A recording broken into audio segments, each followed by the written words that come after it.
حضرت سعد رضی اللہ تعالیٰ عنہ سے روایت ہے کہ میں نے ایک دفعہ نبی کریم صلی اللہ علیہ وآلہ وسلم سے عرض کیا، یا رسول اللہ، لوگوں میں سب سے زیادہ سخت آزمائش کس کی ہوتی ہے؟ آپ صلی اللہ علیہ وآلہ وسلم نے فرمایا، انبیاء کی۔ میں نے پوچھا اس کے بعد؟ آپ صلی اللہ علیہ وآلہ وسلم نے فرمایا، پھر درجہ بدرجہ مقربین کی۔ آدمی کی آزمائش اس کے دینی مقام کے مطابق ہوتی ہے، اگر دین میں مضبوط ہو تو سخت آزمائش ہوتی ہے۔ ناظرین، یہ بھی متفق علیہ ہے کہ انبیاء کرام میں سب سے زیادہ آزمائش اللہ پاک نے اپنے سب سے محبوب بندے سید المرسلین شافع محشر حضرت محمد صلی اللہ علیہ وآلہ وسلم پر ڈالی۔ بے شک یہ اللہ پاک کی اپنی ہی حکمتیں ہیں، بندے کا علم تو محدود ہوتا ہے۔ اللہ نے اپنے محبوب حامل مقام محمود صلی اللہ علیہ وآلہ وسلم کو اس حال میں دنیا میں بھیجا کہ آپ کی آمد سے پہلے ہی آپ کے شفیق والد اس دنیا سے کوچ فرما چکے تھے۔ پھر جب حضور اکرم صلی اللہ علیہ وآلہ وسلم 6 سال کے ہوئے تو آپ کے سر سے ماں کی ممتا کا سایہ بھی اٹھ گیا۔ اب دادا کی شفقت ہی سب سے بڑا سایہ تھی۔ دادا اپنے اس یتیم پوتے کا بے حد خیال رکھتے، وہ ان کی نیند اور راحت، خوراک اور لباس کا اس قدر خیال رکھتے تھے کہ دیکھنے والے حیرت میں ڈوب جاتے۔ آپ کو دادا سے اتنی محبت اور شفقت ملی کہ آپ نے کبھی والد اور والدہ کی کمی محسوس نہ کی۔ ناظرین گرامی، یہ اسی دور کی بات ہے کہ جب 70 سال بعد یمن کو سیف حمیری نے حبشیوں کے قبضے سے چھڑا کر وہاں پر اپنی حکومت قائم کی۔ سیف حمیری کی اس کامیابی سے پورا عرب خوش تھا۔ اس کی وجہ یہ تھی کہ یہ حبشی ہر طرح سے مکہ والوں سے دشمنی مول لیتے تھے، اور یہی وہ حبشی تھے جنہوں نے ابرہہ کا ساتھ دیا جب اس نے مکہ پر حملہ کیا تھا۔ خیر، مکہ سے ایک وفد یمن کے نائب بننے والے بادشاہ سیف حمیری کو مبارکباد دینے کے لیے روانہ ہوا۔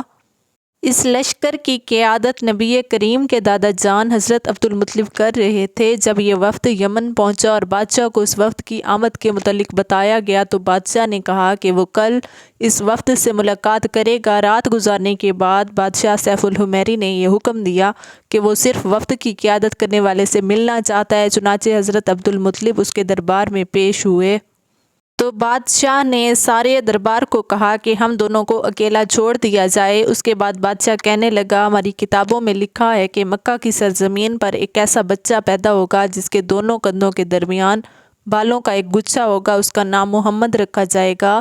وہ یتیم ہوگا اور اپنے دادا کی کفالت میں ہوگا، اور ہمارے علماء کے مطابق یہی وہ وقت ہے۔ کیا آپ نے ایسا بچہ دیکھا ہے؟ حضرت عبدالمطلب فرمانے لگے، ہاں، میرے پوتے میں یہ سب خصوصیات موجود ہیں۔ بادشاہ کہنے لگا، بے شک میں یہ سب جانتا ہوں، کیونکہ میرے جاسوس مکہ میں موجود ہیں۔ میں یہ بھی جانتا ہوں کہ وہ بچہ کوئی عام نہیں ہے، اور آپ بھی یہ جانتے ہیں۔ بادشاہ مزید کہنے لگے کہ اگر مجھے یہ ڈر نہ ہو کہ اس بچے کے سبھی دشمن ہو جائیں گے تو میں ابھی سے آپ کی اور اس بچے کی عصمت کا اعلان کر دیتا۔ اس کے بعد بادشاہ نے سارے وفد سے ملاقات کی، سب کو بہت عزت دی اور ڈھیر سارے انعامات، ہیرے جواہرات اور 1000 اونٹ دے کر ان کو روانہ کیا، اور ساتھ میں بتا دیا کہ یہ سب تمہارے سردار عبدالمطلب کی خوش اخلاقی کی وجہ سے ہے۔ بس جب یہ قافلہ مکہ پہنچا تو ہر طرف دھوم مچ گئی کہ حضرت عبدالمطلب بادشاہ نے بہت عزت کی ہے کہ وہ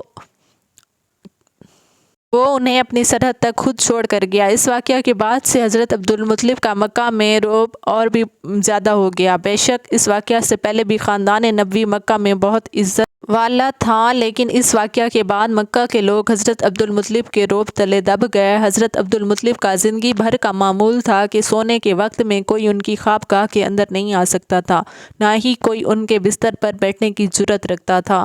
اب ننھا محمد نہ صرف ان کی خوابگاہ کے اندر جا سکتا تھا بلکہ اپنے اس پوتے کے بغیر وہ خوابگاہ سردار قریش کو گوارا ہی نہ تھی۔ وہ اپنے سارے معمولات کو ترک کر کے حضور صلی اللہ علیہ وآلہ وسلم کو اپنے ساتھ سلاتے اور ان کی ہر خواہش پوری کرتے۔ رسول اللہ صلی اللہ علیہ وآلہ وسلم کے بچپن میں بعض حیران کن واقعات پیش آئے۔ انہی میں سے ایک واقعہ سیرت نگاروں نے لکھا۔ اس کے مطابق بنو مدلج کے لوگ کھوج لگانے کے ماہر تھے۔ جس شخص کا پاؤں ایک بار بھی دیکھا ہوتا زمین پر اس کے نقوش پا کر وہ فوراً پہچان لیتے تھے کہ یہ اسی کے نقوش ہیں۔ ایک مرتبہ یہ لوگ مکہ میں آئے تو انہوں نے حضرت عبدالمطلب سے ملاقات کے دوران کہا، اپنے اس بچے کی بہت حفاظت کرنا، کیونکہ یہ عام بچہ نہیں ہے۔ جس کے قدم سے زیادہ مقام ابراہیم پہ لگے قدم سے مشابہ کسی شخص کا قدم ہم نے کبھی نہیں دیکھا۔ ناظرین گرامی، حضرت محمد صلی اللہ علیہ وآلہ وسلم کی عمر مبارک جب 8 سال ہوئی تو اللہ پاک کی طرف سے ایک اور آزمائش آ گئی۔ وہ تھی آپ کے دادا جان کا آخری وقت۔ تمام اہل و عیال حضرت عبدالمطلب کے گرد جمع تھے۔ عربوں کی یہ روایت تھی کہ جب بھی کوئی بزرگ موت کے قریب ہوتا تو وہ اس کی شان میں اشعار پڑھتے تھے، اس لیے سب اپنے اپنے اشعار پیش کر رہے تھے۔ حضرت عبدالمطلب کی آنکھیں نکاہت کی وجہ سے بند ہو رہی تھی۔ تمام اہل و عیال کو رسول اللہ کے ساتھ حسن سلوک کی وصیت فرمائی۔ خصوصی طور پر حضرت ابو طالب کے ہاتھ میں حضور کریم صلی اللہ علیہ وآلہ وسلم کا ہاتھ دے کر فرمایا، اے میرے بیٹے سن لے اور یہ ذہن نشین کر لے کہ یہ کوئی عام نہیں بلکہ اللہ کا خاص بندہ ہے، جس کے قدم کے نشان ہمارے جد امجد ابراہیم کے قدموں سے کی تصویر ہیں۔ اب میرا بیٹا تمہاری تحویل اور کفالت میں ہوگا، اس کا خاص خیال رکھنا۔ سبھی خاندان سن رہا تھا اور غم سے نڈھال تھا۔ حضور اکرم صلی اللہ علیہ وآلہ وسلم بھی اپنے چچاؤں اور پھوپھیوں کی طرح آنسو بہا رہے تھے۔ امیمہ نے اپنے جذبات کا اظہار کیا تو حضرت عبدالمطلب کی آنکھیں بند ہو چکی تھی، زبان بھی نہ ہل سکتی تھی، مگر ابھی تک زندہ تھے اور ہوش میں تھے۔ نکاہت کی وجہ سے اپنے سر کو آہستہ آہستہ جنبش دیکھ کر اپنے بیٹی کے اشعار کی تائید کی۔ یہ اشعار سنتے سنتے ہی ان کی روح قفس انصری سے پرواز کر گئی۔ ان اشعار کا ترجمہ ہے، اے میری آنکھوں آج خوب آنسو بہاؤ، اس شخص پر اشکبار ہو جاؤ جو اعلیٰ اخلاق و عادات کا مالک اور بڑی شان و شوکت کا مالک اور بڑے نصیبوں والا تھا، ضرورت مندوں کا سرپرست، خوبصورت اور عالی مرتبہ تھا۔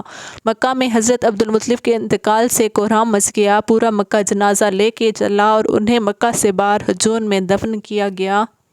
حضرت ام ایمن روایت کرتی ہیں کہ میں نے دیکھا تو وہ منظر کہ جب حضرت عبدالمطلب کے تابوت کو لے جا رہے تھے تو حضور اکرم بھی اس تابوت کے پیچھے پیچھے روتے روتے بھاگ رہے تھے۔